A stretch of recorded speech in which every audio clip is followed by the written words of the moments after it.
I was the first creator on it, and I was solo for a long time. So Norman Lear asked me to come in, and he said he wanted to do a funny soap opera. And I thought about it. I went away, thought about it, and then there was a cover of Life magazine, and there was a factory worker on it, and it was about, the article was about the town that this guy worked in, and I thought really that should be really the setting for it. And Norman agreed, and I wrote, for soap operas and for comedy soap operas, you write a Bible.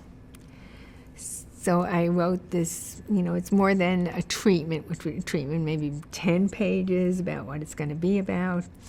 But this actually took you a little more into a season about what can happen.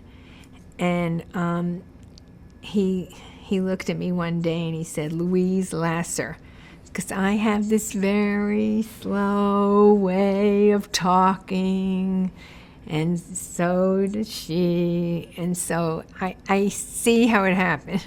I mean, he really, Louise Lasser. And so we had that. We had it to begin with. And it was not a script, but it was bought by all 3 networks, or 4 networks. And it was every year. When it took quite a while to get on. And it was developed. And then the other 3 came on when it actually went to series. And they added a lot of characters and stuff. I had the slutty sister. I had a lot of stuff. I have a treatment downstairs, and it says The Life and Times of Mary Hartman. And then in Norman Lear's handwriting, it's crossed out, and it says Mary Hartman, Mary Hartman. That became like the beginning of the show, where Mary Hartman, Mary Hartman. This was another example of, it was a hit right away. It was on the cover of Newsweek the second week that it was out. And I mean, I was surprised, because in most places, after we went to all the networks, Norman didn't give it up. He just decided to syndicate it.